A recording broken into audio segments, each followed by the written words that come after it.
It is Friday, 10/10, like 10th of October, 2025. Warm welcome to your perfect day starter, the morning brief. I'm Kayode Kikilu, right here in Lagos. I just want to, play with the date a little bit and wish you a 10/10 day. Right. Well, let's get started. Yesterday, all of the permutations were confirmed about who the next INEC chairman will be, pending confirmation by Nigeria's Senate. So, ladies and gentlemen, let's announce to you yet again that the next chairman of INEC, as approved by the Council of State, is Professor Josh Ojo Amokwetan, senior advocate of Nigeria. He was announced officially yesterday after the Council of State meeting to be the next chairman of Nigeria's electoral body, the Independent National Electoral Commission, INEC, taking over from Professor Mahmood Yakubu, who handed over earlier in the week. So Nigerians have gotten used to Tahiru Jega at some point as INEC chairman. Eventually, we had Professor Mahmood Yakubu serving 10 years. So the name to be familiar with right now, as it stands today, pending confirmation by Nigeria's Senate, is Professor Josh Ojo Amokwetan. That will be the new chairman of INEC, effectively from the announcement. But of course, there is still the Senate confirmation, which will be done hopefully in the coming days. It was disclosed by Special Assistant to the President on Information and Strategy, Mr. Bayo Ononuga. And there was even an announcement after that meeting by the governor of Kaduna State, who reeled out all of the outcomes, at least major outcomes, from the Council of State meeting. Now, we can tell you about his past, who he is or was, his antecedents, where he has worked, what cases he has worked on, what universities he has been. And we can also tell you the job ahead of him, which I think is more important. So maybe we'll stick to the latter, the job ahead of him. First off, he has, barely a few months up until the electoral cycle officially begins ahead of 2027. Maybe about 2 months, really, because by next year, February, it will be officially 1 year to the 2027 election. So we'll start with all of the primaries, the politicking, the campaigns, the back and forth. So it's going to come at him full speed, all of that work. And I should say that a lot of national commissioners will be due for retirement, or at least will be leaving office next year. A lot more will be leaving office just by 2027 February, during the period of the presidential election. So it's a lot that will be happening around him. So people who have asked about just how qualified he is, or how ready, more importantly, he is for the job, are asking a fair question. And I think it's important to give him all of the support that he needs. A lot of the people we now know as chairmen got support from Nigerians for them to do all of the work that they did. So he has a lot of work cut out for him. We're still unsure about the electoral amendment, I must say, because right now it looks like we don't have a lot of time, as I said. So we'll wait to see how the National Assembly handles the electoral amendment on the one hand, and how he's able to get into the system. Yes, there will be hitches along the way. There will be bumps along the way. There's still the Anambra election, which, by the way, is to be handled by the state recs. There's the Osun and Ekiti next year, June and August, which will also be handled by the state rec. But this will be a foretaste of what to perhaps expect when the general elections come up in 2027. So, ladies and gentlemen, one more time, Professor Josh Amokwetan, the new INEC chairman. We'll wait to see how things turn out, but all of the support he will definitely be needing from Nigerians. But in the meantime, let's tell you that the police has also made some breakthrough in arresting the suspects responsible for the death of Arise News anchor Somtochukwu Maduagu, at least the robbery that led to her death. So we can tell you that 10 days after her death, the police authorities have announced the arrest of 12 suspects in connection with that robbery incident. Somtochukwu, who's popularly known as Somi, died in the early hours of September the 29th when these armed robbers invaded her residence in the Katampe area of the nation's capital, Abuja. Sadly, Somi and a private security guard attached to the resident lost their lives due to that armed robbery incident. But in a statement yesterday, the police said the suspects have actually confessed to the crime. 4 of the suspects were arrested shortly after the incident, and they used the phones that were actually stolen during the incidents to track the robbers, and eventually that led to the arrest of the other suspects. One of the suspects, Shamsuddin Hassan, confessed to have shot the security guard when he attempted to prevent them from gaining access to the building, and another suspect, Sani Sirajo, claimed to have tried to hold Somi from falling off the store building. But he says, according to that statement by the police, that he was overwhelmed by her weight. So it's good to hear that the police has made arrests. We'll follow up with the prosecution as well to ensure that we get proper closure to that sad, very sad incident. But that is what we can report to you right now. They're expected to be charged to court, and court proceedings will begin in full swing. So the road to the closure clearly for that one. But one more thing, just one more thing that came out of a Council of State meeting yesterday, and that's President Bola Tinubu granting a presidential pardon to Herbert Macaulay. Yes, he granted to Herbert Macaulay, and of course former FCT minister in the Babangida regime, Major General Mamman Vatsa. He also granted a presidential pardon to Farouk Lawan. You may recall him, a former lawmaker who was convicted of bribery, the $500,000 bribery, bribe money which was received, part of $3 million, which was said to have been solicited from billionaire businessman Femi Otedola. It was a big scandal, 2012, but he served his prison term up until 2024. He was released, and now President Bola Tinubu has granted him presidential pardon. So about 173 others were also granted presidential pardon. So another outcome of the Council of State meeting. So that's an update of some of the biggest stories, but how are the dailies reporting all of the stories? We'll take a moment now, and when we return, we'll show you the front pages. Please stay with us.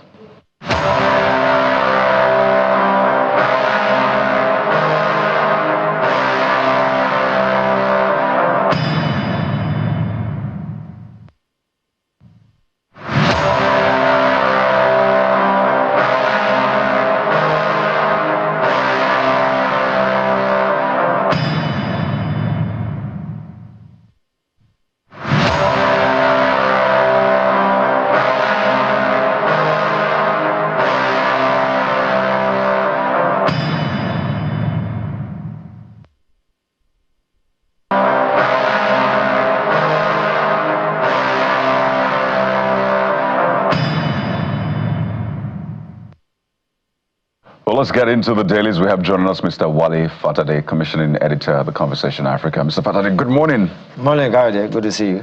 Good to see you. It's the day after the Council of State meeting that came up with a lot of outcomes. So maybe we'll start with this Nigeria and take a look at how it's reporting that event from yesterday. Clemency, pardon, the presidential bonanza.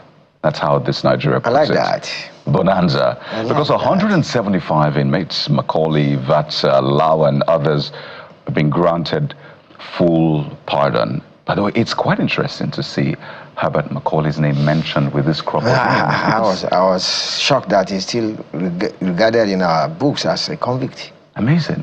Yeah, and as a nationalist of the highest level. In fact, the statement had to mention him with Nnamdi Azikiwe. Yeah, I was shocked about it. The co-founders. Well, I think the context of mentioning Nnamdi Azikiwe is because they co-founded the movement in that sense. National Youth Movement, I think. So that was why it was mentioned, because a lot of people thought, did he get pardoned as well? How did this come about? But his name was mentioned in that context. But Herbert Macaulay, then fast forward to, Mamman Vatsa, then all the way. Yeah, and I told myself to Farouk Lawan, someone whom I know. I mean, I'd interview him. I was shocked that Mamman Vatsa, I like him as a person, but I wonder why he alone was singled out. What about other coupists? There should be further context. And I think for our colleagues in the newsroom, those are things that you should follow up on. not just regurgitating that list. And for Farouk Lawan, I think his political career has just been resurrected. I think so. He's coming back. I remember he's from Kano State. Kano is strategic to the president. Let me ask the usual question. Okay. What does he bring to the table? Well, apparently the president must think he has political value. And globally, presidential pardons are used as political instrument. Right. They are used as political instrument for the president to achieve whatever he wants to achieve. Though the major difference between what our president did now and the US example that we always copy is that they do this at the end of their tenure when they are leaving. And serious criminals have been pardoned by both Clinton and even Obama and even Biden and Trump. Trump himself. It's common. It's a political instrument. Interesting times we're in. The propriety or otherwise of it is left to people like you and I and citizens to conjecture or to talk about. But usually all presidents do that. Just to mention also the Ogoni 9, Ogoni 4 as well. Yeah, and I was wondering that they now gave them, I think, either a posthumous or no, whatever. So why not give the 9 to that? As you said, perhaps it would be good to understand the rationale as well. Oh yeah, that was context should be further provided. But overall, it's been said that it's prerogative. Oh yeah, he's the president. Yeah, so he chooses in that sense. There. But then the citizens, the president serves at our pleasure. He's there because of our votes. The citizens too, we have the right to analyze and dissect. We should not just be acquiescing or be genuflecting. We have the right to discuss and let the president know our feelings. Fair points to make there. But that wasn't the only thing that came out of the Council of State meeting. And we'll just flip over to the front page of the Vanguard newspaper. First off, Vanguard newspaper takes a departure from all of the big stories. And for days now, it's been talking about infrastructure. Yeah, I watched that one. I mean, I read that one about was it on the show? I watched that yesterday. The roads. The roads in South. In fact, they did a series of roads across the journalism. country. Yeah, exactly. Journalism are part of the society. Beautiful and vintage journalism. Sort of setting the agenda as it should be. They have other stories, but today they're focusing on accommodation crisis, particularly as it hits Varsity's students and parents' will. 105,000 battle for 13,000 bed spaces at UI, Unilag. I can speak to that. NASU. I can speak to UI very well. We're suffering under pressure. That's coming from the students, Nance. Yeah. Agents make life unbearable for students' parents. That's for those who want to get accommodation outside of the school. Stress of commuting from home affecting our studies. That's from the students. Definitely. And the FG saying we're pursuing PPP approach to solve problem. Mr. Fatade, you can speak to that. A lot of Nigerians can speak to that. Yeah, I go to UI frequently. My current job makes me work with academics principally. So every time I had the opportunity, and then you might have Ibadan, that I'm a proud alumnus of, old special memories for me. Makes the two of us. Yeah. Oh, you went to UI too? I did. Oh, good. Communication and language arts. I was in sciences. So and then what was your Kutiel, the very best one. Oh, these Steve people. I was in Independence Hall. So my friend, who we were roommates together, as a professor in UI now, is my very good friend. We were roommates in 1990-91 session. So I said, well, let's go to our former residence. Where we stayed together. I stayed in India all throughout my stay. So that we went to B51 or B57 we were. And I was shocked. The room has not changed. And I left here in 1994. So that was same thing. And now we were 4 originally, but each of us had a squatter. So that make it 8. Now we ask the students there. They said there are 12 in the room. That was in April. So to be clear, that room is about... You know it. 4 meters. You know it. I'm bad with dimension. And I was like... And I told my friend that I don't want to mention his name, and then we went with the old wording. I don't want to mention his name too. And I asked them that, guys, can a normal person, and then I went with my cousin, who is a old wording too, a senior lecturer, associate professor, is a old wording, in another hall of resident in our UI, not your Kuti though. So, and I said, can a normal person come out of this place? So in my final year, I stayed in D block, which was 2 person per room, you know, D block of Zeke and Indy. And we went around. And one of the things that shocked me again was that most grain areas that we had during that time had been dug up with shops and kiosks built ostensibly now to make more money from. And then I have friends who attended OAU, Akintola, Awo. When I go there now, I can't stand that place.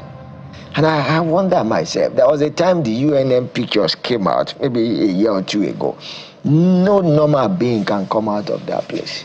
A friend of mine whose daughter gained admission to UI about 3 or how many years back said when he saw, whether was it Queens or Idia or, you know, those are 2 halls, that she said, no, my daughter cannot stay here. So she had to go to a private hostel on campus built by St. Anne's Church, Monliti. And that's where we are.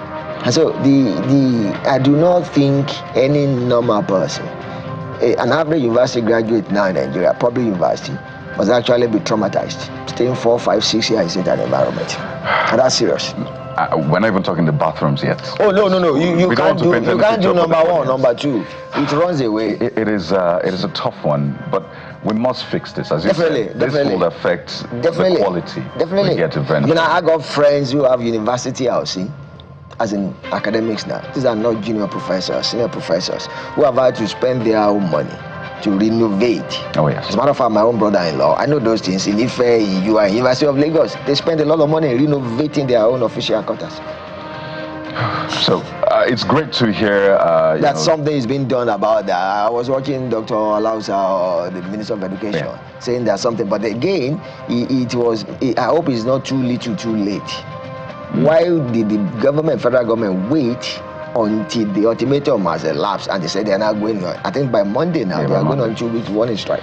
Hopefully they will be able to solve that. But I was saying that yes, ASU and all of the other unions are clamoring for improved working conditions in terms of wages. I'm sure you and Jeffrey and go are talking to Mr. Jomomo too. So an average worker has the right to demand more, better from his employers. But who's going to be fighting for the students is the point I want to make. The other thing we must recognize is that progressively, and I use that now as what's this thing we use in is it irony or in literature, that student unionism has been progressively weakening. Is that more political than anything? Yeah. It's not really the kind of debate that we had in those days, the kind of arguments, the kind of quest to lead better lives, the kind of education we got. Informers as well, not just the one that were teaching us in the classroom, whereby you wanted to go to SRC meeting those days at the Student Union building in UI. You have to be reading books and just to lace it up with quotations. We were willing to learn, despite the information at the fingertips of the younger ones these days. I do not see that kind of consciousness, the kind of political awareness that was in our generation. Possibly the military rule helped us because we just wanted democracy. We're going to have a conversation with some of the university unions on the program today, and this will definitely come through. But I must also mention, it's not like we've avoided it. We're just speaking to other issues. The new INEC Chairman story. Oh, wow. Nigerians' parties set agenda for Amukpiton. Council of State approves appointment. ADC to Amukpiton. Be loyal to Nigerians and not ruling party. And you see Obedient saying, this is what we expect from new INEC boss. All of those you find on page 5 of the Vanguard newspaper. There had been a build-up to this election. I think for me, the ADC and the PDP, the Obedient people, they are the ones saying what we should be saying. It's up to us now to ensure Professor Amukpiton do the right thing. He's been appointed, and you and I know he will have smooth passage in the Senate. So his antecedents at certain level might not be important now. I say at certain level, and I say that very carefully, but his performance in the office. And with due respect to friends and family who are professors now, it doesn't mean unless you're a professor that you can be. One of the worst elections was led under a former professor, Professor Morris, who by all accounts is a fantastic scholar. As a matter of fact, one of those mentors of the late Dora Queenie, Professor Morris, who is a professor of pharmacy, well cited, well researched globally. But we saw the mess they made of election. So all of us, I was watching what you did with Charles Itodo. Was it yesterday or the day before yesterday? Yeah, those are the kind of things that we should be doing, setting an agenda. And the conversation, we have published an article, and I hope we will publish that now, about 4 points 4 issues that should be his top priority. So that's what we should be doing. He's been appointed. There's a major concern, Mr. Fatade. I do too. One, people have said, why always a professor? Why? Because ASU, as we speak right now, Mr. Fatade, is still fighting for their allowances and all of that. So these are not the most, let me use the expression, taking care of people. Yeah. And history has called us time and again. Now my professor friends and sister will know, she cut off my head. They are susceptible to extraneous influence and to graft, but nearly all Nigerians are. Valid point there. Nearly all human beings. All human beings. No, some of us are more. We are more. You know, when you are hungry, there are different degrees of hunger. So again, so someone who has not had breakfast now, this is just some minutes past 7. Yeah. The hunger is still manageable. But when you start getting to 12, 1, 2, and you know that saying in Yoruba that I'm literal translation now. We are saying don't eat your enemy's food, but the friend has refused to cook. So just get your cutlery and visit your enemy's house. We'll wait to find out, but it's important we're setting the agenda. Yeah, that's what all of us should do, especially now as journalists. What are the issues we have noticed? What are the infractions we have noticed? What are increasingly we are seeing more litigations arising from election. Yeah. And he, as a professor of law, should know that most than any of us, that look, what does this mean? And then INEC keeps racking up judgment debts.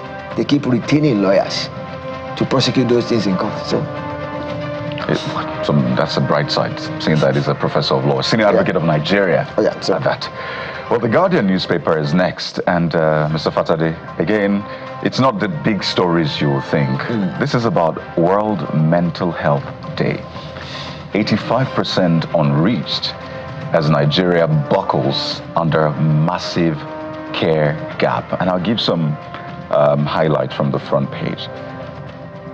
Only 9 psychiatric hospitals serve 220 million, as 40 million Nigerians suffer illness, with only 25% able to access mental care.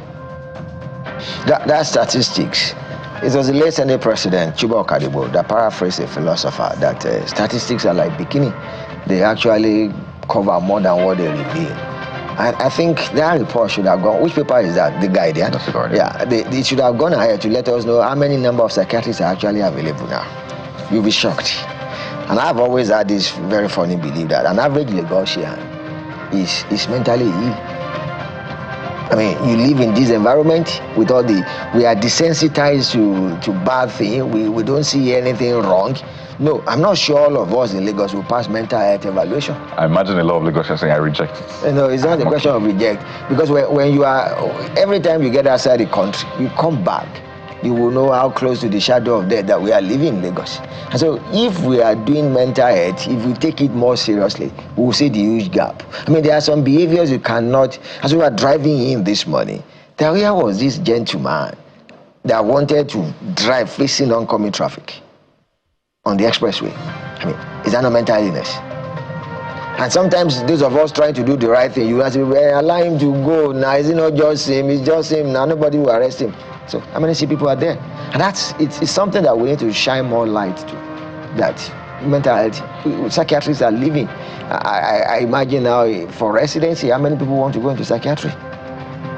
There's also the psychologists as well. Yeah, clinical psychologists. Whom you'd need. Yeah, it's a lot. How many people are applying to study psychology?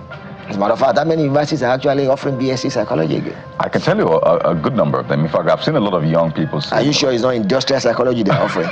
No, psychology. Is it clinical? In fact, you can escalate it into clinical psychology. Yeah. Why? And I think this... I know there's a department of psychology now. They are old you are. Oh, yes. And yours faithfully. Oh, wow. That's how you graduated from. Wow. But, you know, we're in a situation where there's a lot of need for mental counseling. Yeah, we could have remediated that by propping up our guidance and counseling units, which nearly all universities are studying. But even when they study that, schools that have guidance counselors rather, are they actually counseling? Are they not teaching again? They don't take counseling serious. In fact, the cartoon. And the family values or the family structure extended now that we actually depend on, they are broken. or they are breaking down? I must mention the cartoon on the front page. Is that Mr. and Mrs. or the guy there? No, this is the Guardian. It shows a patient seeing a doctor that says your vital signs look good. I can give you something for depression. But you can see there's a load the patient is carrying. Uncertainty, financial stress. You imagine the stress parents are under now, September and October, with school fees alone. You can say that again, Mr. Fatade. Well, from the Guardian newspaper. The Guardian newspaper also leads, the New Telegraph rather now from the Guardian, leads with something from the Council of State approving INEC Chair Mokpito. In fact, a lot of them joined virtually. It was a sort of hybrid Council of State. So did the President Obasanjo and President Jonathan, did they join virtually or they did not join I think they joined virtually. I saw even former head of state Babangida also virtual. So, I didn't see his picture, but I saw so why are we saying they are absent? It was a hybrid meeting. I heard that was the announcement that was made.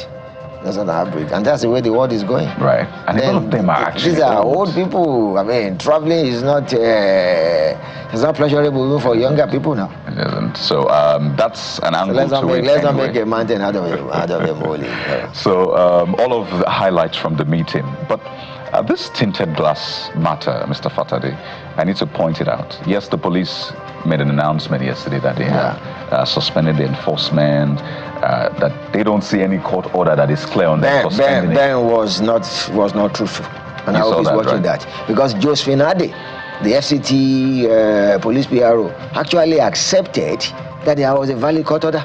So why would Ben say that? I hope he's watching. No. So mixed messaging, almost which for us in communication, you and I know when you do that is to confuse. When you are being economical with the truth, and when a security agency charged with maintaining law and order is actually in the forefront of anarchy, that's serious.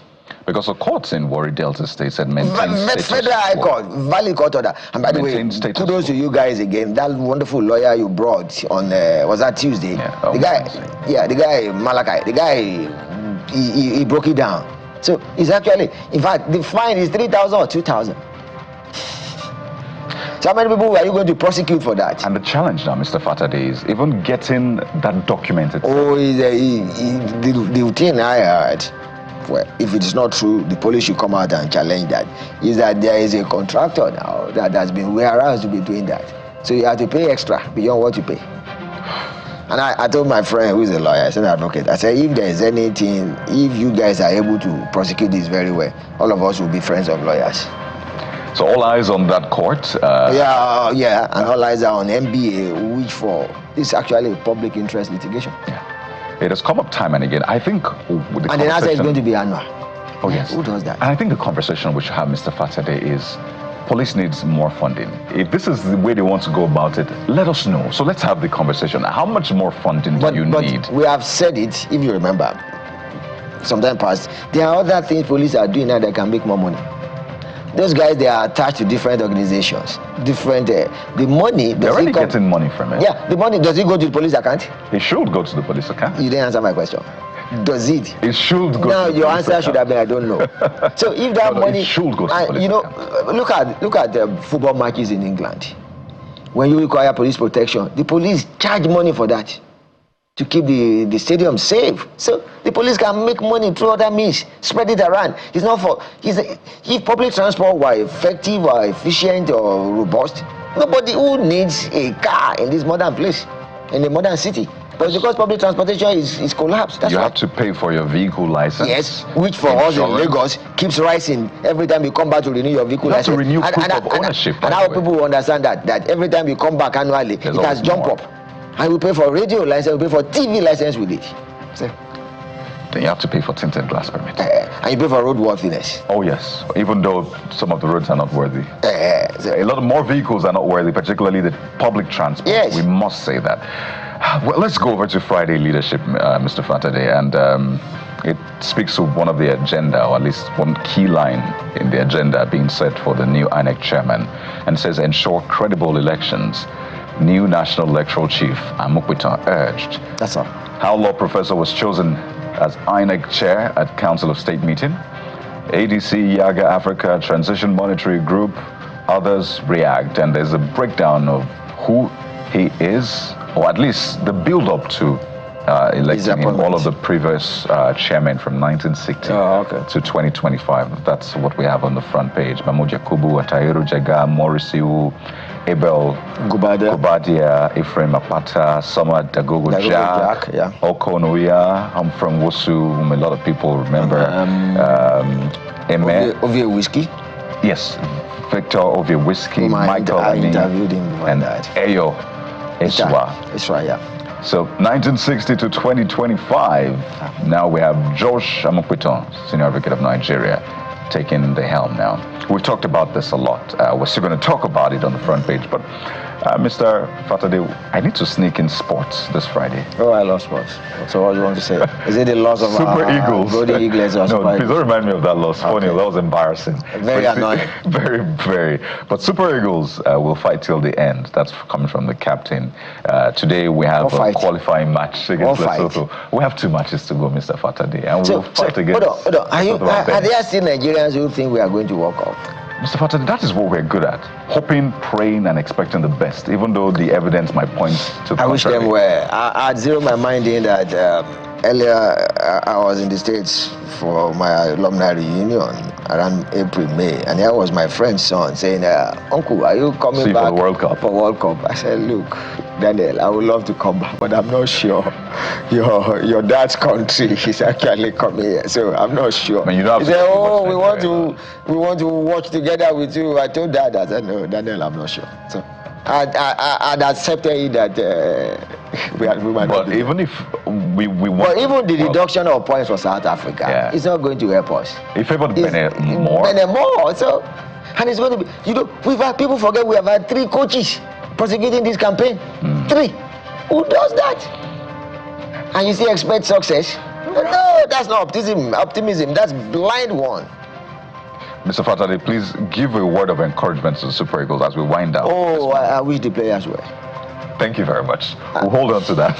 And I'm sure you'll be watching the match with one eye. As a journalist that you are. You are correct with that metaphor, with one eye. I'm not going to watch with 2 eyes. One eye is enough. I want my blood pressure to remain stable, and I don't like figures, except I can't balance. I'm not going to be pumping and wondering that you get these points. There was a radio station yesterday night that I listened to an interview with the Lesotho the Lesotho football team press officer.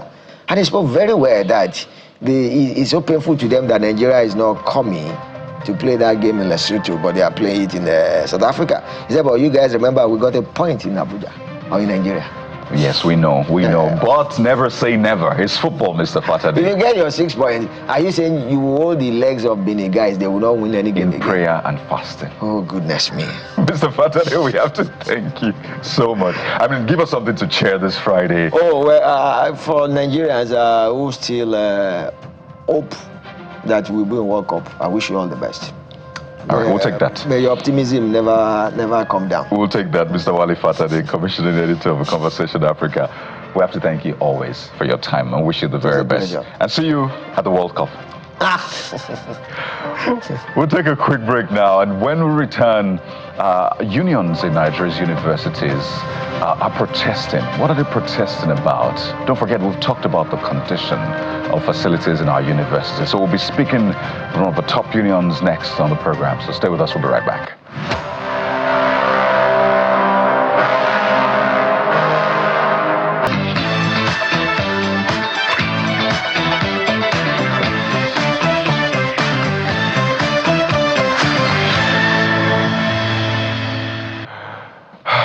Let's talk about the state of our universities yet again. Yesterday we had the Academic Staff Union of our universities president on the show who was speaking about issues on wages, allowances, and all of the agreements that didn't quite come to fruition since 2009. And the ultimatum is that come 13th, which is Monday, they're going on strike if nothing is done. Well, today we're following up with other unions in our universities because the Senior Staff Association of Nigerian Universities, SSANU, and Non-Academic Staff Union, NASU, protested across the country yesterday, and it came at the expiration of a 2-week ultimatum which they gave to the federal government to address their demands, which again are mainly welfare matters. So let's speak with Mr. Nuruddin Yusuf, who's the chairman, Senior Staff Association of Nigeria Universities, joins us from our Abuja studio. You're welcome to the program, Mr. Yusuf. Thank you so much. Good morning. Good morning. I'm sure you may have caught some part of our interview with Academic Staff Union ASU yesterday, where he was saying that, you know what, the government needs to sit down and sort the issues of all the unions. Don't say all the unions are asking for similar things and we can only do as much. But tell us about the side of your own demands. What exactly is the grouse? For those who may wonder, why protest all of the time? Haven't these issues been resolved? Thank you so much. Thank you very much. Just as you said, because I can see also in one of the newspaper headlines, that is actually the stark reality of our universities. The universities are in deplorable conditions. And also, most particularly, the staff are worst east by some of these things that is happening within our university system. And the issue, the crux of the matter, is about the renegotiation of an agreement that will enter with government in 2009. This agreement for 16 years has been on the table for renegotiation. Government has failed to renegotiate this agreement with the unions. And this is the crux of the matter. In addition to that, is that in 2022, when we went on strike and we called off on 24th of August 2022, we also entered agreement with the government signed by the then Minister of Education, Malam Adamu. And one of the main conditions of that agreement is that there will be no victimizations of our members. 4 months of our salaries were withheld. And when this current government came in, the president directed that these 4 months' salaries should be paid back to our members. Until date, only 2 months were paid, and even those 2 months were paid incompletely, because deductions, which are third-party deductions that are supposed to go to other beneficiaries, were not paid till today. And we've been engaging governments. Let's come down to the table and sit down and renegotiate our agreements. And it has been one committee to another committee, from Babalakin committee in 2015 till Yahya Ahmed committee now, nothing has been done. And we can't continue like this. We can't continue like this. And that is why we have called on government after the expiration of our 2 weeks ultimatum that we're going to begin a series of agitations to force government to come and sit down and negotiate with the union and improve our working conditions. Because for any university or any country to develop, we need to develop our education system. Universities are poorly funded. Imagine having a university that have over 40,000 students population and you just have accommodation for less than 5,000 or 6,000. Where will other states? So imagine what kind of things that is happening. And same for the staff in the universities. And this is what I said, that government should need to increase funding to universities, improve the staff welfare, improve our working conditions, so that we're able to deliver the best for this country. And I don't think this is much for the government to do. But all what we get each time is promises upon promises. We can't continue to live on promises. Promises doesn't put food on our table. And that is why the JAC of SSANU and NASU decided to call our members out yesterday for a one-day protest so that we're able to tell the world, all education stakeholders and the government that, look, we can't continue to live in these global conditions. Our conditions of service, our welfare need to be taken care of.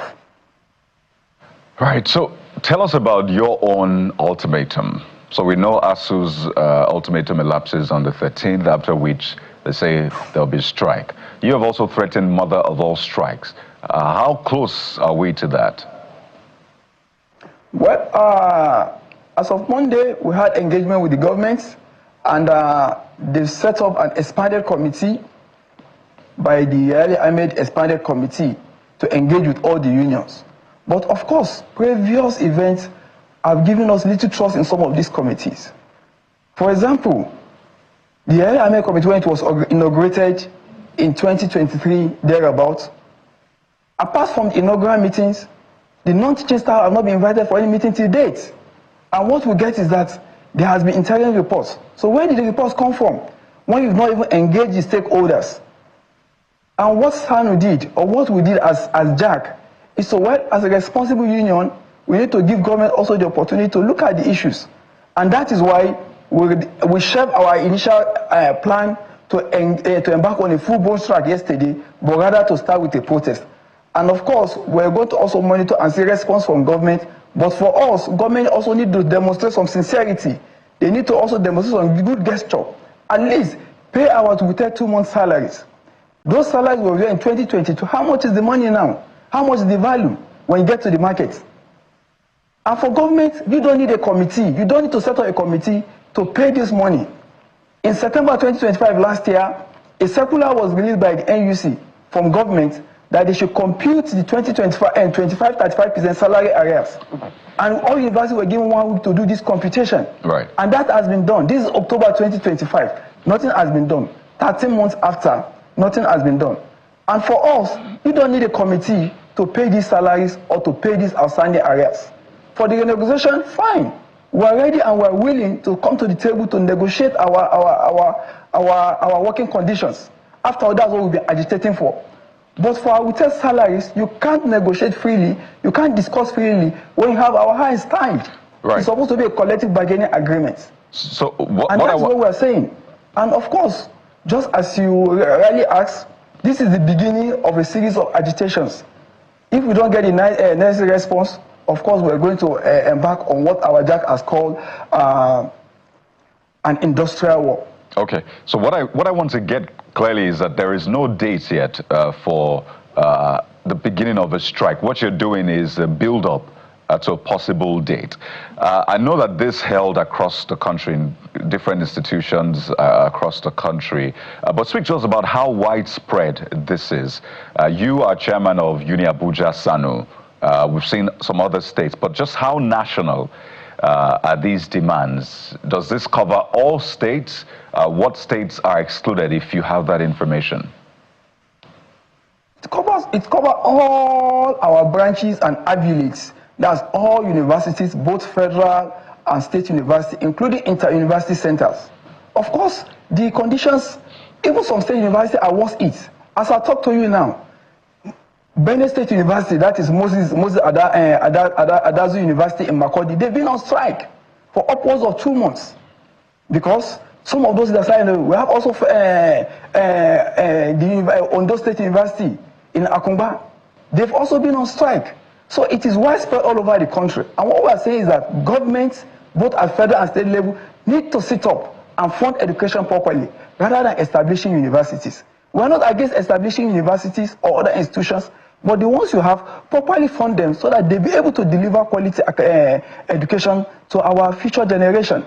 And so this strike is all over, it is widespread, and it was well monitored, and this is just the beginning, as I said, of more serious union agitations in the days to come, if government fail to respond to our demands. But the Minister of Education has also been speaking. I imagine you heard when he spoke and appealed to unions not to go on a strike because the president's mandate is that no child should be out of school by reason of a strike. And he has said that about 80% of all of your demands are similar, just about 20% are peculiar to the unions. So in the sense of government responding, how would you rate the government? Because the minister has said, well, first, slow down. We've even had some sort of expanded committee to deal with these issues. So come to the table and let's have that conversation. When are you meeting with government next? Well, for the meeting with government, we had a meeting with government on the 6th. That's just on Monday. Before then, we had on 22nd of September, and we also had some in July. We've been meeting with government. Government also have been giving promises and assurances, especially this current minister. At least they are showing understanding. But of course, understanding doesn't put food on our table again. What we're saying is that we're not afraid of them, but for you to implement some of these issues, first, renegotiation of the 2009 agreement is there. Payment of our 2 months with X salaries. This is not difficult to do. Payment of 35%, 25% salary arrears. This was freely awarded by government in 2022. It was not even negotiated. But the same government has failed to implement what he decided on his own volition to give to workers. And also, the third-party deductions, these are deductions that are paid to other agencies like tax, national health insurance, national housing fund, union cooperatives, and thereabouts. These are money that are taken from my salaries with my own volition to be paid to other parties. This money has been deducted from my salary since 2022, but today it has not been paid. So at least government should show some good faith by at least releasing these 2 months' salaries, paying these 25% arrears, paying third-party deduction, while we go to the negotiation table to continue negotiation on the 2009 agreement. So these are the 5 or 6 issues that we're talking about. And this other one doesn't need any committee for its implementation. So we'll wait to see again, as I've said, how these things play out. The government has said this is the most they have budgeted for education, about 60%, even more than what we had before in terms of budgeting, right? So a lot of people expect that this will be some sort of an easy conversation. If there's more budgetary allocation to education, then these agitations should not be an issue, except that these things are carried over from 2009. So if you could give us a list, maybe your list of most important demands, from the most important to the least important, what would it be? Sort of itemize it for Nigerians this morning. Yeah, thank you. The most important is the renegotiation of the 2009 agreement. We've been on this for 16 years. The second is the release of our 2 months without salary. When you say renegotiation, do you want a new negotiation, or you want the renegotiated 2009 agreements to be met? And what is that negotiation about? Thank you. You see, these other issues that I listed under those are part of the unfulfilled aspect of the 2009 agreement. But of course, an agreement that we entered 16 years ago is long overdue for renegotiation. In fact, in that document itself, it was agreed by all the parties that this agreement will be renegotiated every 3 years.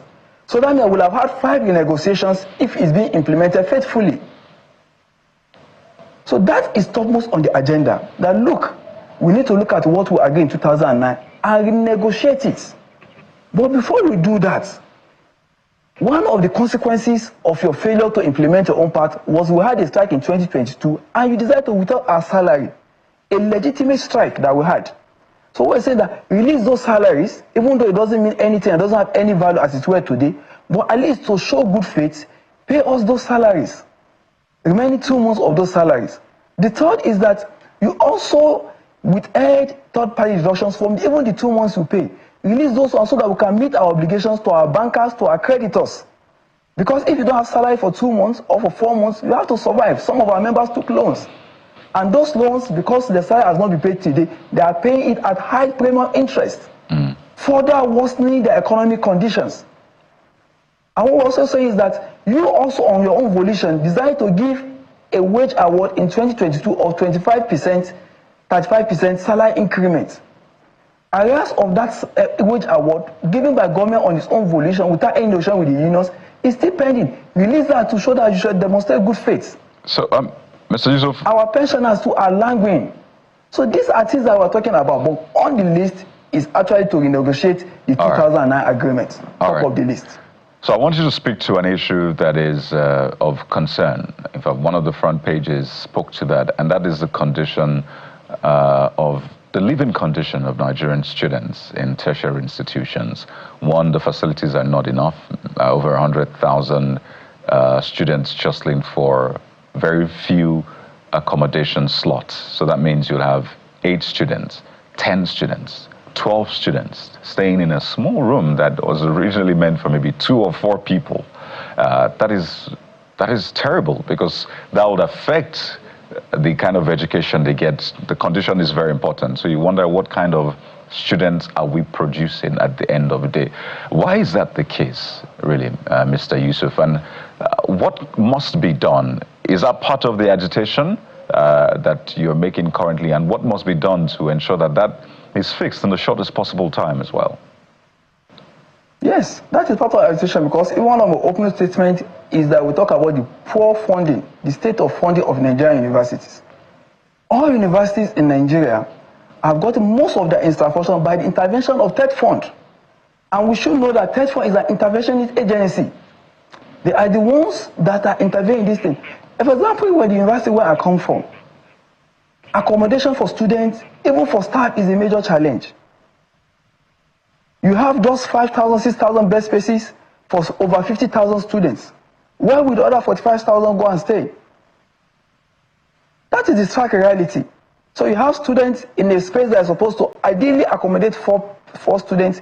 You have over 10 students staying in those accommodations, stretching the infrastructures. And most of the people that even mentor those ones are my members. And I know the challenges they undertake every day to make sure those facilities which are designed for maybe 500 students is being occupied by over 6,000 students. So sincerely, we need to declare a state of emergency with respect to the facility in the universities. Not even only about hostels, even the classrooms and other working conditions that our members undergo. Because sincerely, the situation is deplorable and it's very pathetic and it's most unfortunate, and you can't expect to produce the best when you have these situations for them. Even some of them don't even, they hang around in the classrooms, in the church, in the mosques and things like that to try to find a place to put their head. Because accommodation outside campus is also not available because these are also from private individuals. So we need to at least come to a ground where we have involvement of everybody, both the government, private individuals, and industry to assist, especially with respect to hostel accommodation, not only for students, even for staff too. Because most of us too have to commit long distances to get to our campuses.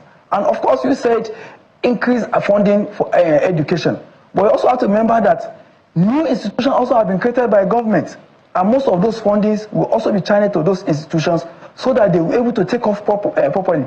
So for example, yes, you may have more allocation, but also it is going to be thinned out over a larger number of institutions across the country. But so my question, we need to do something very deliberate about education. My question is, that is funding and making sure that those funds get to the right places. Right, but here's my question as we wind down. What portion, or what part of your agitation contains the living conditions, or that part that you mentioned? Which of the agitations encapsulates that?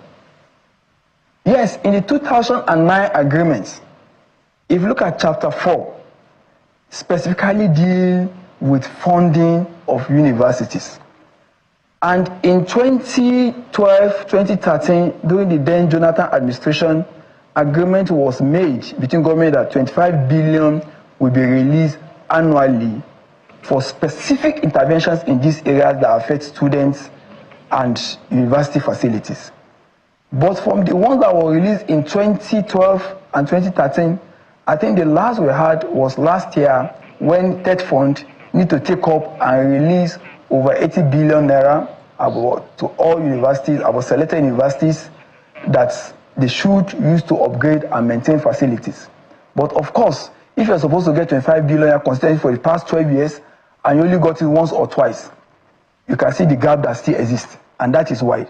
And that is why we're talking that this agreement needs to be negotiated, because Chapter 4 specifically talk about funding and upgrading university infrastructure.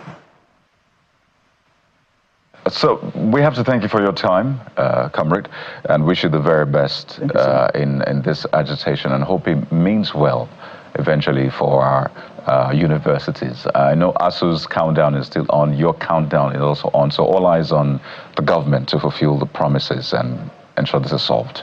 Chairman, Senior Staff Association of Nigerian Universities, Uni Abuja, Mr. Nuruddin Yusuf, thank you for your time. Thank you so much. Thank you, Nigerians.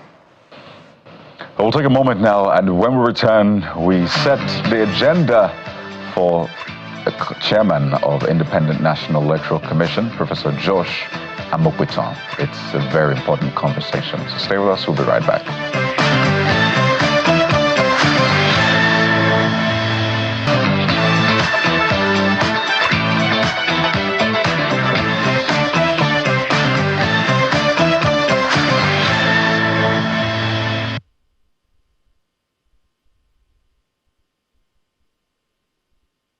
So Nigeria has a new chairman of its electoral body, INEC, Professor Josh Amokpiton, senior advocate of Nigeria. There is a lot of work ahead of him.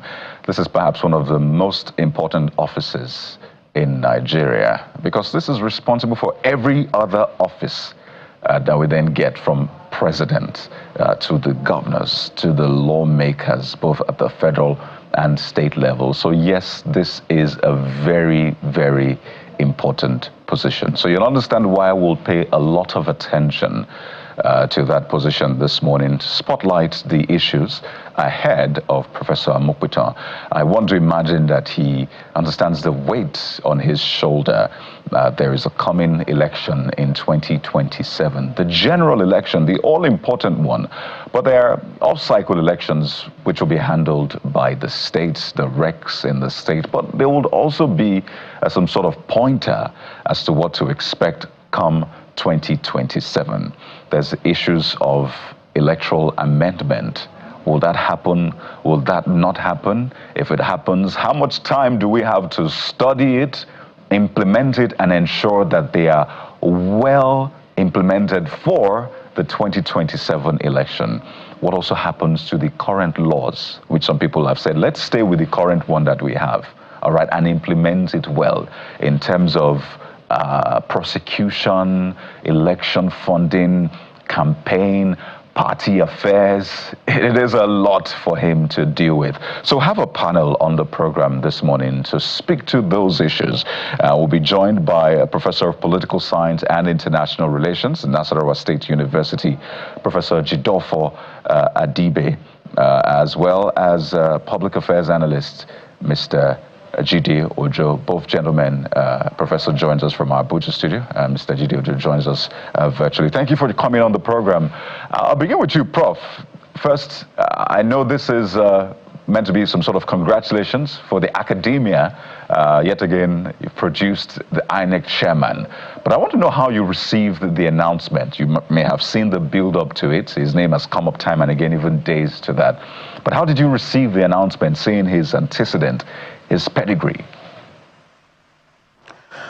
Yeah, good morning, Kaido.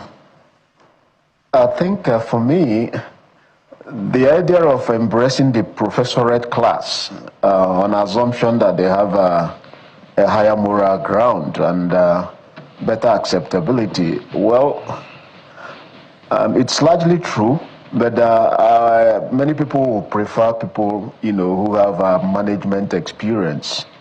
If you've not managed a big budget and suddenly you are thrust into an organization, an octopus like INEC, that may present a problem. If it's not just about academic credentials, it's also about capacity to manage and being seen as a person who can withstand the inevitable pressures from the political class. Having said that, that position is a poison chalice. There's hardly anybody who has held that position and come out of it with his reputation intact. None. Even Mahmoud, people forget that he has a first-class honors in history. So it's not so much about your academic credentials. It's about system dynamics that will shake you up even when you're there. People talk about Professor Jega. I've told him, and I've said that repeatedly, the only reason Professor Jega is held as a relative example of a success is because Jonathan did not contest the outcome of the election. If he did, his own reputation would have also been solid as that of others before him. And there are other observations about, I don't know him that well, but within the academia, there is a tendency for people to, he did his first degree in JOS, LLB, LLM in JOS, PhD in JOS, professor in JOS. So some people believe it's incestuous and may tend to give somebody a very blinkered view of reality. The increasing trend now across the world is that if you have your degree, first degree here, you go another place and get it, and even diversify your degrees in order to broaden your own academic and intellectual horizons. But I'm not necessarily saying that you will have blinkered vision of reality, but we'll see how it plays out. More fundamentally is what will be the perception. Yes, he's from Kogi State, but he's ethnically a Yoruba. And let's see whether this will accentuate the allegations of Yorubanization against President Tinubu. In fact, just before I came to the studio, I was following an online controversy where some people were saying, well, the opposition now will be suffering from what they call Yoruba encirclement, because the chair of the electoral body will be Yoruba by ethnic extraction. The police, head of the police that will, police the elections, will be also Yoruba. And when it comes to adjudicating any outcome, the judiciary is also in their hands. Whether that is the kind of narrative that will, follow, we don't know. But usually before any major appointment, the appointing body will do kind of a political marketing. You try to elevate the candidate you want to present to the public. You present him as, a son, professor of law of evidence, and expert on electoral litigation. These are expected. But after a day or two, you then come to more serious interrogation of the credentials of the candidate. Right now, I don't even believe that the body, whoever is made the INEC chair, will make fundamental difference, because it is a systemic issue. It is tied very much to the nature of electoral competition, where there is a pervasive fear that whichever group captures state power will use it to advantage its in-group and disadvantage others. And we've seen that perception, increasing in large from the time of Buhari, and has not, that perception gap has not narrowed under the Tinubu administration. So there's a perception problem that he has to face. There is the issue of capacity, and there's an issue of ability to withstand pressure. One of the things that was in favor of Professor Jega when he was appointed was, one, that Jonathan said he never knew him. Two, that he had credentials of being an NASU leader and somebody who had the capacity to resist authority. We will see how this plays out with Professor Amopitan. Lots of issues you have raised, Prof. But let's ask Mr. Jide Ojo, having monitored elections as well. I'll come to you in a moment, Prof. But let me ask Mr. Jide Ojo. Prof has spoken about some of these other issues, his antecedents in the academia, his management experience or otherwise. But election-wise as well, putting all of this together, haven't seen the previous chairman. How important do you see his CV, his experience in the work that he has ahead of him, Mr. Ojo? Thank you, Kayode. Good morning, Nigerians. The issue is not about CV. It's about whether the system will give him free hand to work. I read the CV or the resume that was published by Mr. Bayo Ononuga yesterday. I can say I can tick the right boxes. He's relatively young at 58. VC admin in University of Jos. Senior advocate since 2014. Married with 4 children. Is a family man. Is from North Central Kogi, the first person from North Central to be appointed head of the election management body. But you see, my own perception is not about the person of Amupitan. It's about the system under which he's going to operate. Will that system be fair to him? Irrespective of who appoints or whoever you appoint, there will always be swelling controversies. There has never been any previous appointment that is devoid of controversy. Even when Professor Mahmoud Yakubu came in, people were referring to his antecedent. He was chairman, he was secretary of national conference. He was formerly in Tech Fund and all of that. And then people accused Buhari of appointing a northerner like him to superintend over election where he would be a candidate in 2019. So there will always be that controversy. Mahmoud Yakubu was a Muslim, like Buhari, is from the north, like Buhari, so he possibly would favor Buhari. And irrespective, you can never please the entire universe in any choice you make. But what I want to advance our minds to is that who are the caliber of people he's going to be working with. There will be 12 national commissioners, and those 12, within making 13, are the policy makers for the commission. They are actually the commission. So we need to take the beam searchlight beyond the person of the chairman. He's not going to be a solo administrator like Ibas in Rivers.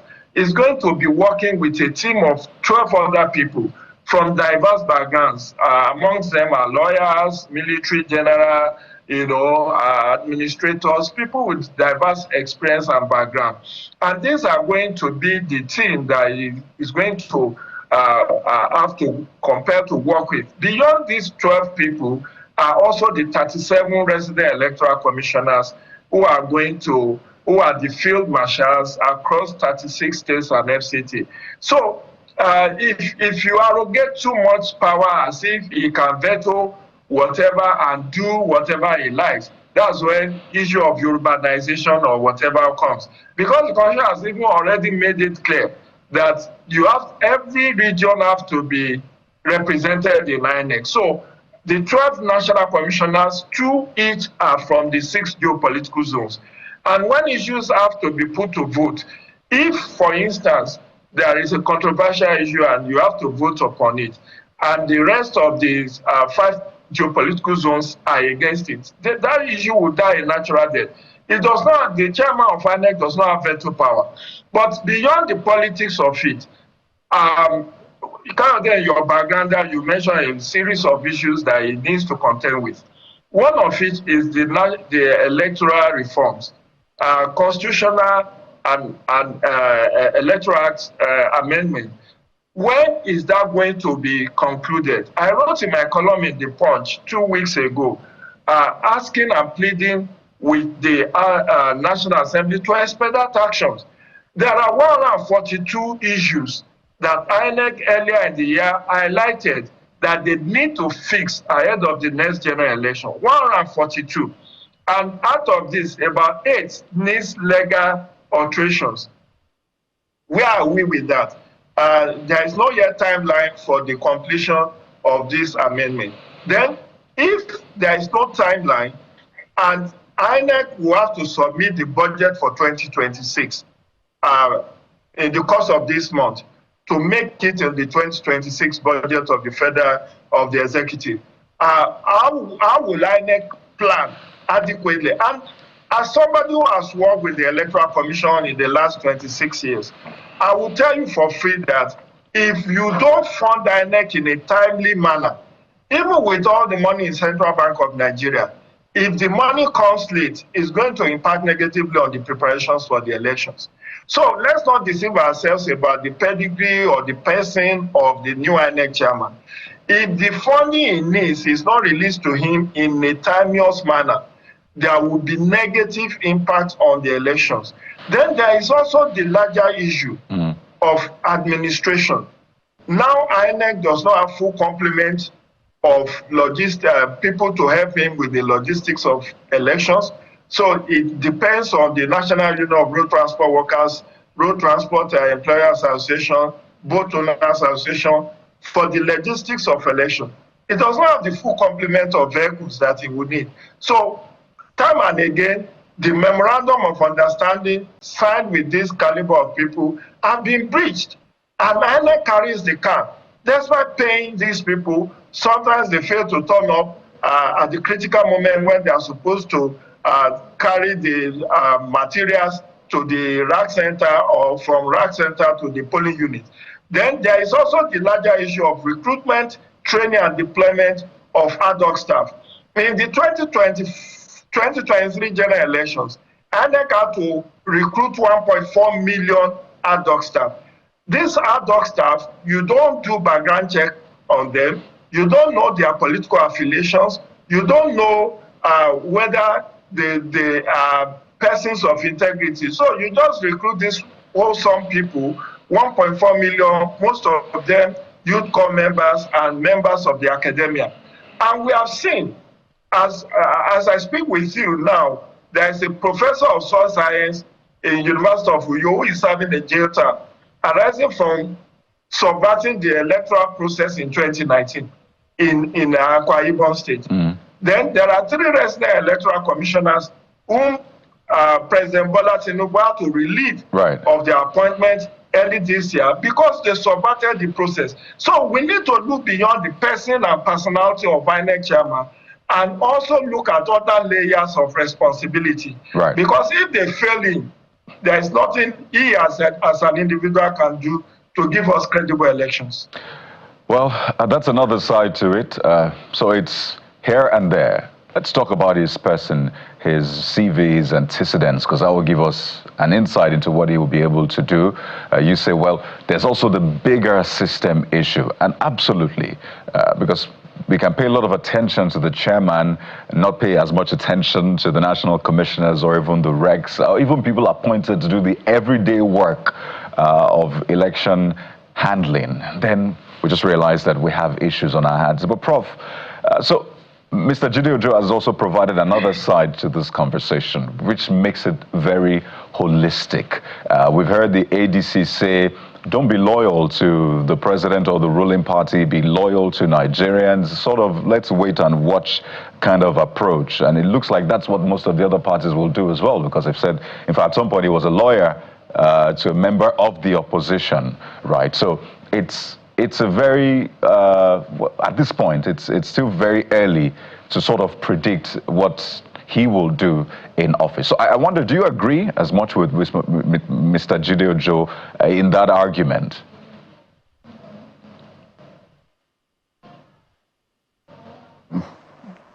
I would say largely I agree with him, but I do not so much agree with the belief that the leadership, whoever is appointed, it doesn't matter because you are working in a collegial system. No, I don't think that's correct. The head sets the tone. And that's why there's always contentions when you are about to appoint heads of agencies and even the president of a country, even though people know there are supposedly checks and balances like the judiciary and the legislature. You can put up an argument, does it matter who becomes the president? He will be checked. There's the National Council of States, there is the judiciary, there's, but we know that quite often there is a tendency for capture. The president captures the institutions. The head of any organization, most of the agencies, gets captured. And what happens is a struggle for access, to that head, especially somebody who is believed to have a chummy relationship with the president. So to that extent, I would like to differ with my friend and brother Jide Ojo. But I also agree, but I would like to expand it beyond what INEC does to look at the systemic issues. It is all too easy for us to blame INEC. And as I mentioned, the nature of character of our electoral competition is very important. There is nobody, including me. In fact, some people have made a joke that if you were to bring a celestial person and brings him to Nigeria to conduct the election, people will even start questioning whether the person came from above. So it is a part of what we have to think about our own political evolution. And while the reforms that were identified by Jide is, I agree with them, they can only probably make a dent. We have seen several reforms since the time of this dispensation, different reforms. What difference have those reforms made on the outcome, on the integrity of the elections? Would you say, for example, all those reforms have led to people believing more that their votes count? Or will you argue that it's led more to people withdrawing, delinking from the Nigerian system, delinking from the whole body of electoral competition because they don't think it makes a difference? In fact, there's a whole body of people now arguing that, look, this is just a waste of money. Even the outcome is predetermined. And even if it is not predetermined, they know what to do. They can ask you to go to court. If you get to the other arm that will checkmate, that the whole system to checks and balances, you take it to the legislature, what's going to happen?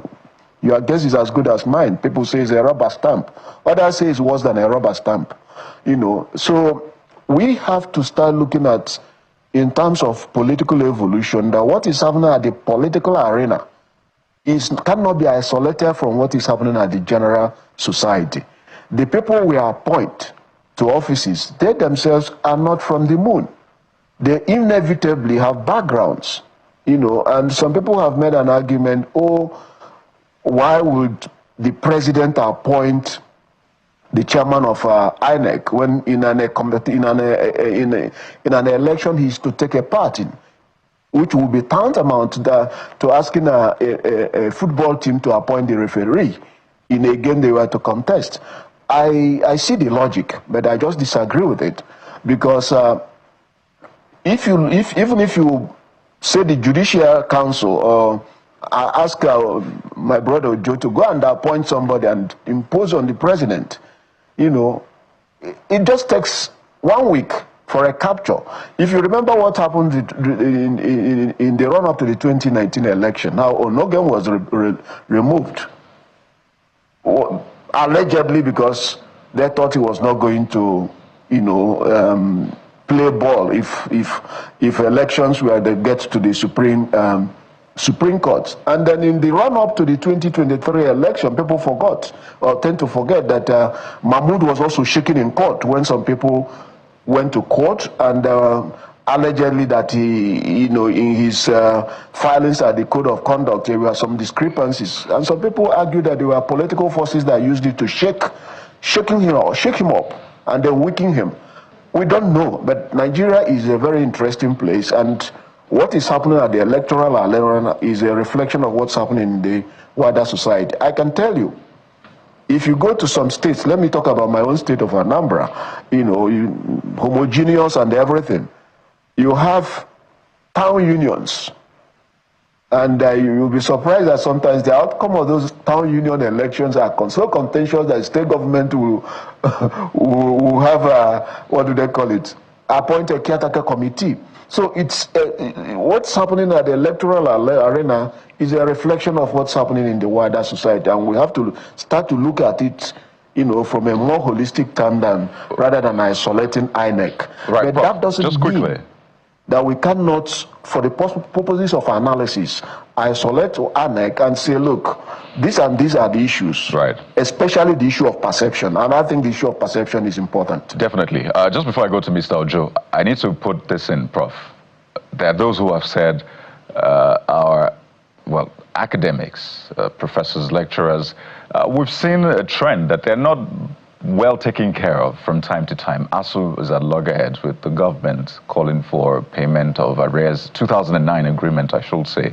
So some have said, if we continue to put people who are from this background into office, wouldn't they be easily compromised? So I want you to speak as maybe a representative of that constituency. Is that a fair argument to make? Is that the question? I missed a big part, some parts of your question. If you come back again, for those who have said perennially our lecturers have not been well taken care of, and case in point is ASU, still at loggerheads with government asking for in 2009 agreement arrears. So would that be fair to then place them in such position? Wouldn't they be easily compromised? These people have argued. So I'm asking, is that a fair argument? Well, contentment is not necessarily a function of how much you have. And there is often an argument that people remember it's called the ivory tower, they tend to come with a certain degree of conviction.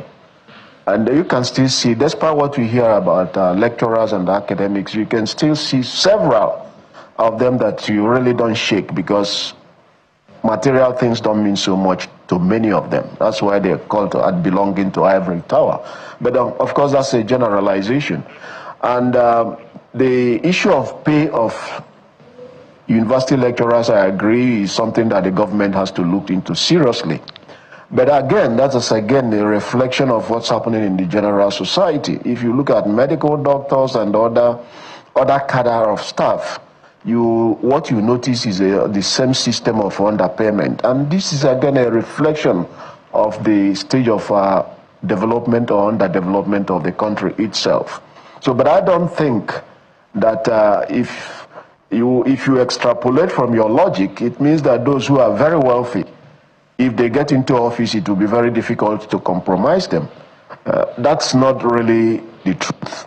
In fact, there was a philosopher, that said, who enunciated what we call the doctrine of the meat, right, where he said that the rich people are greedy for more, the poor are jealous of the rich, and the middle class are the stabilizing force, because they are neither too rich to be greedy nor too poor to be envious. So in that case, if you take the lecturers or the professors as being maybe lower middle class, you can see while we have bad eggs everywhere, you can see quite a lot of contentment among many academics. You can even see it in an average academic. You give him one or two things, give him a house here, they don't tend to bother too much about things, because especially those who are in it as academics, not as cowboys. All right. Well, thank you, Prof, for speaking for the constituency. But let me go to Mr. Jide Ojo now as we wind down. Give us a checklist of what must be done. Again, I don't see us having a lot of time till 2027. I just see maybe about some part of October, November. December is usually half month, and January, before all of the big politicking, the primaries and all of that happen. So in this short space of time, what must we do as a matter of urgency to ensure that both the INEC chair, those who will be appointed to support him, because a lot of the national commissioners will be either out of office from next year or 2027, early 2027. So we'll need like a fresh batch of electoral managers. So what are these things that must be done as a matter of urgency, Mr. Jide Ojo? Well, while we wait on the National Assembly to conclude the electoral reform agenda that it has set for itself, there are a lot of administrative issues that needed to be taken up by Professor Amupiton, starting with issues around continuous voter registration exercise and some of the unfinished business around that. Recall that early in the year, the INEC said some of the voters may not necessarily need the permanent voter's card, that they can have a computer-generated slip to have their accreditation and voting. So they need to consummate on that. They need to do something about the allocation of voters into polling units.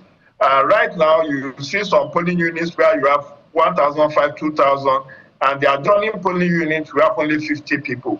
So this is quite disproportionate. They need to take on that and say that maximum of 500 people are allotted per polling unit. But there are so many other electoral reform issues that, for instance, even the timing of election. Remember, we used to have elections 8 to 2 p.m. Now, because of logistical challenge, INEC has shifted to 8:30 to 2:30 p.m. It doesn't need any electoral law amendment to know whether we need to move our election to start from 9 a.m. to maybe 3 p.m. I saw that in Egypt when I went there in 2014. Election in Egypt is from 9 a.m. to 9 p.m. Although they have infrastructure, they have light, and elections are held within the classroom. And even in Egypt, you don't need permanent voter's card or voter's card. Your national ID card is what you need to vote. So some of these administrative issues, Professor Amupiton needs to take them headlong. There are 142 issues, like I said. If he could take on some of them within the purview of what he can control and the budget that is available, that would be fine. We have the wider issue of Electoral Offenses Commission. Will that see the light of the day ahead of 2027? We do not know. National Assembly has been dilly-dallying on that, whether they will approve or disapprove. Issue of party registration. Remember that Professor Mahmoud Yakubu could not conclude the registration of new political parties. 40 of them were pre-qualified. Are they going to be licensed, or will they be dropped? We do not know. So quite a lot will be on his plate. And let me tell you that about 6 national commissioners tenure will end sometime soon. So we may be having some appointments in the coming days to replace them. Because I recall that it's not only Professor Mahmoud Yakubu that came in 2015. Indeed. That he came alongside with about 6 national commissioners. So we are going to be having some fresh hands. But the good news is that the election management body have become a routinized institutions where there is a lot of institutional memory. Indeed. In fact, what the trend now is that some of the directors have been appointed as national commissioner or resident electoral commissioner. So they have history, they have institutional memory that can help to stabilize the institution. But we should avoid state capture. Right. That is the greatest and most worrisome fear I have. State capture of that management body should be resisted by civil society and media. Mr. Chidojo, thank you so much for those points, particularly on state capture, and for your points about the work ahead of the new INEC Chairman, Professor Joash Amokwetan. We also have to thank Professor Jidofo Adibe for your interventions as well, and for speaking for the constituency. Thank you for your time, and wish you the very best. Thank you. And just to say that, well, the commission members whose tenure will be expiring next year include Professor Abdullahi Zuru, Dr. Baba Bila, Professor Sonny Adam, and Professor Ajayi Kunle, all national commissioners. The tenure will be expiring in September, October 2026, and more would leave office in 2027. So that's where we'll leave it for this conversation. Clearly not the end, but we'll take a moment. When we return, we'll talk about the economy, protecting investors, protecting the poor, the World Bank poverty figures, the contention by the presidency, and all of that. That's in a moment. Stay with us.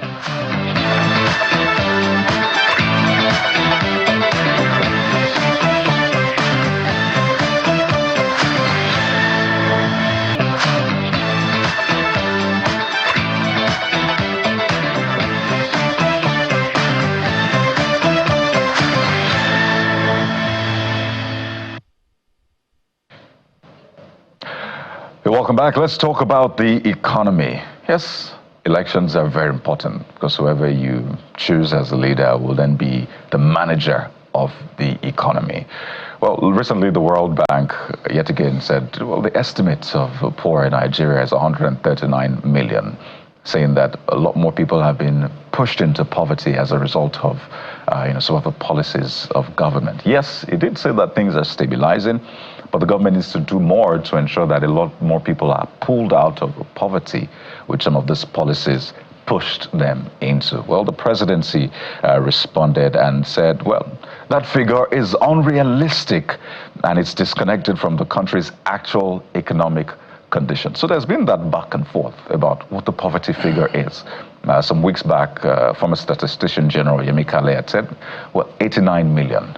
And that is big, second in the world in that sense. And the presidency again came and said, no, that's not the case. It's about 71 million based on the poverty clock.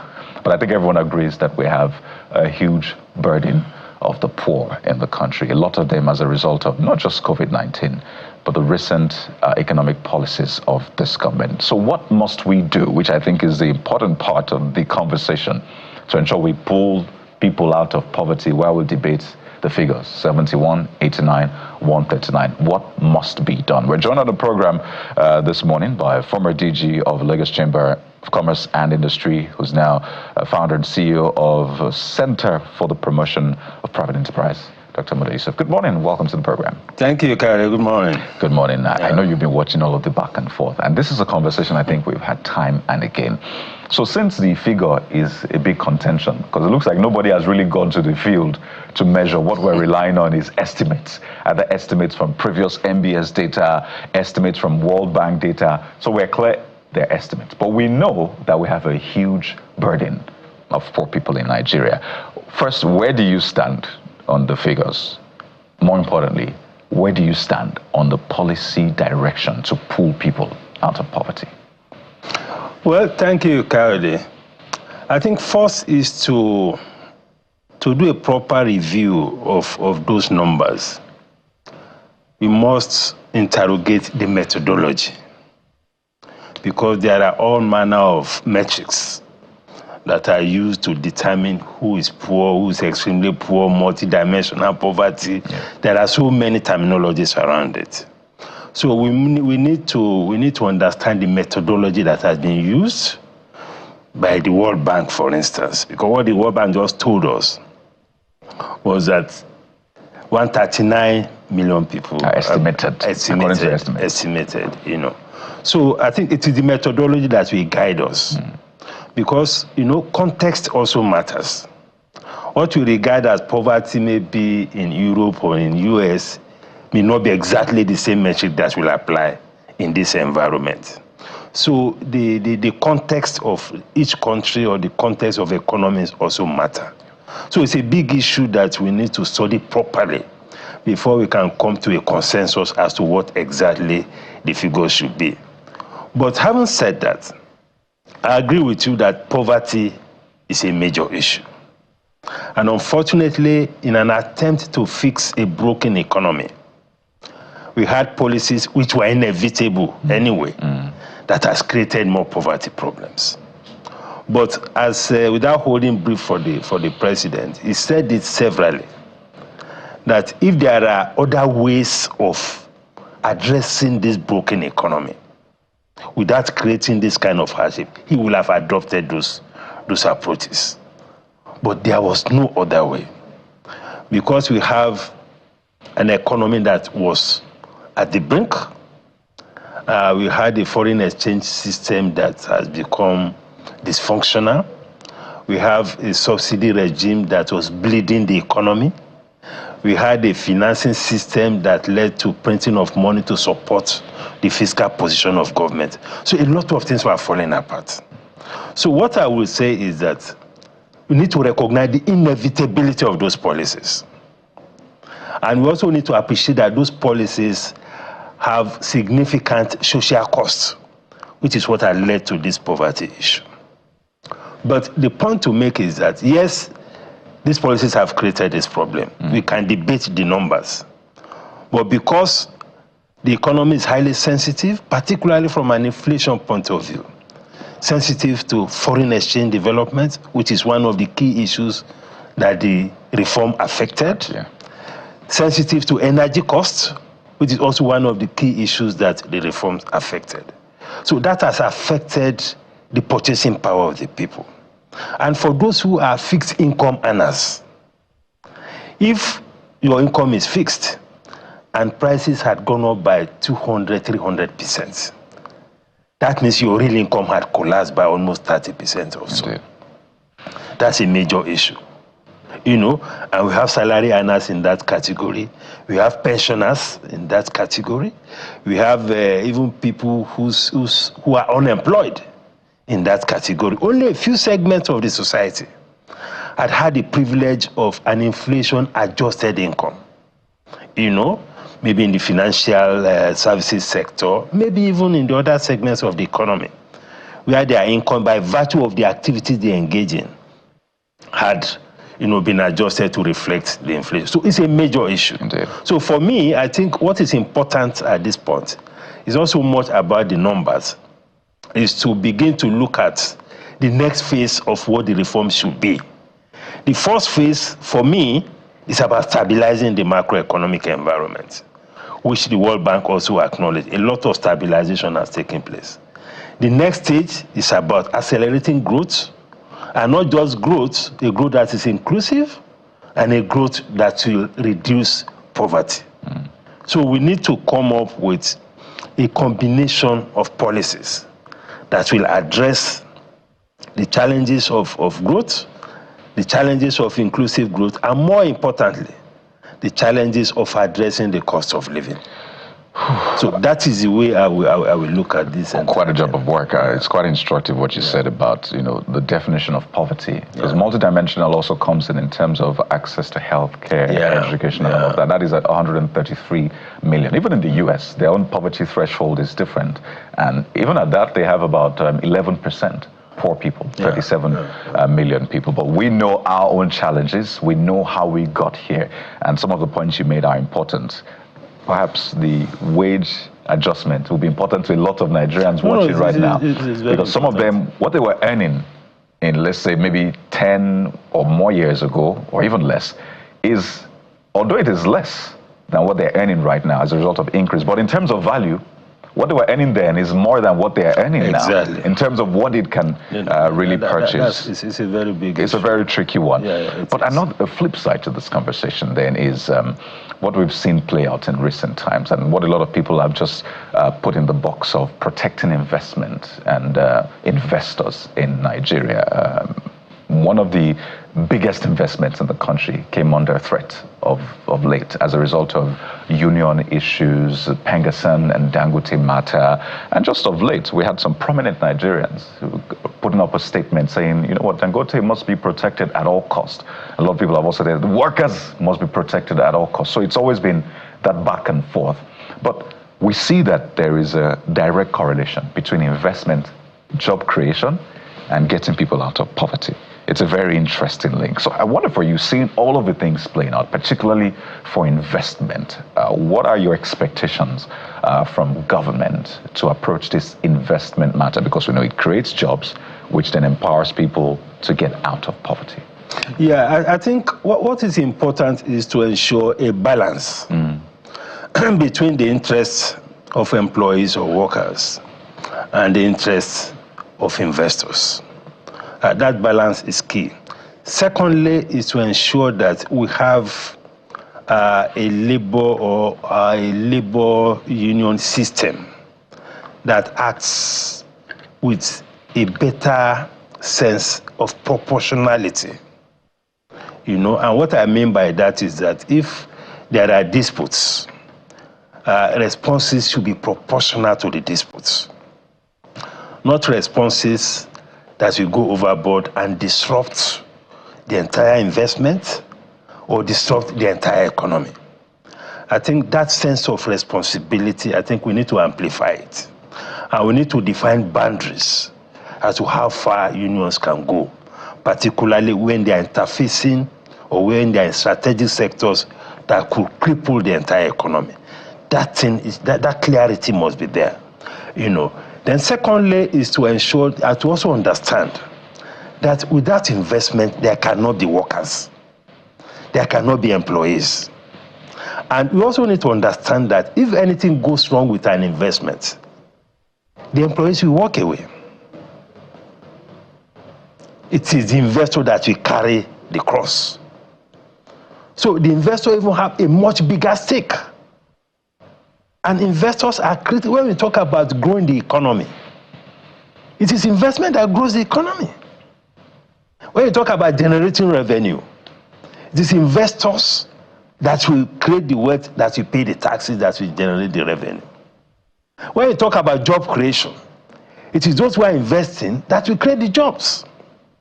So they have a very big role to play, and the government needs to ensure that you have the right kind of framework to ensure effective investor or investment protection.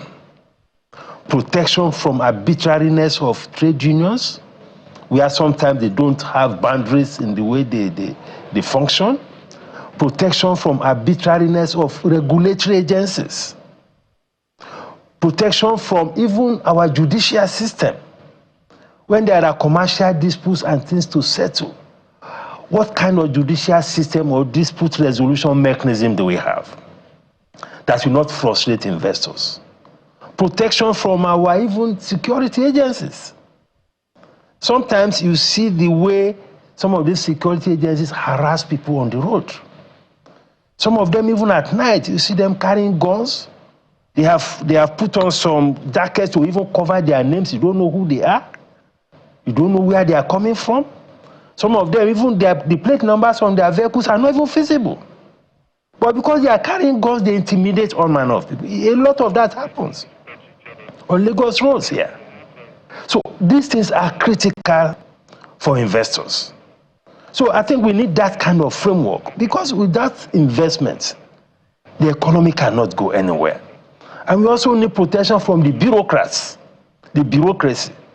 Now we are in an economy where we are trying to transit from import dependence to self-reliance, which is very critical for any country. But we have bureaucrats who have enjoyed the regime of importation, the regime of undue bureaucracy, approvals here and there, who don't want to let go. All right.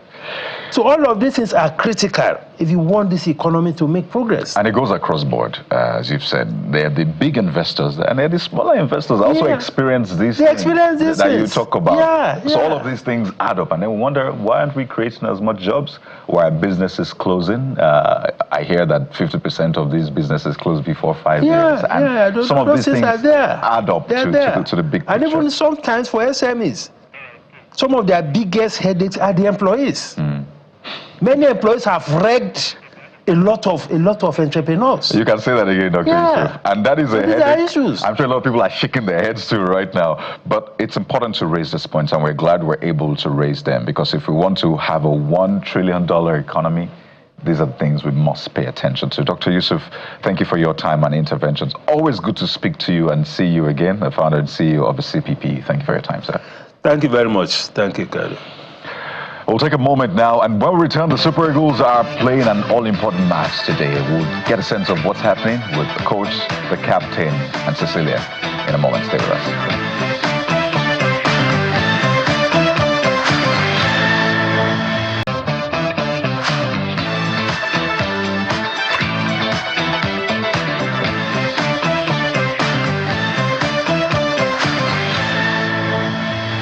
5 p.m. today, Nigeria will be squaring up against Lesotho in that all-important World Cup qualifier. Yes, I know, the chances are a bit slim, but there's still a chance, right? And we're joined on the program by sports anchor Cecilia Morgbe. Cecilia, here we are again. Good morning. Good morning, Kaide. I think this is another, where do I want to start? This is going to be another way of us trying to see how we can qualify for the World Cup. We know that it's going to be very difficult.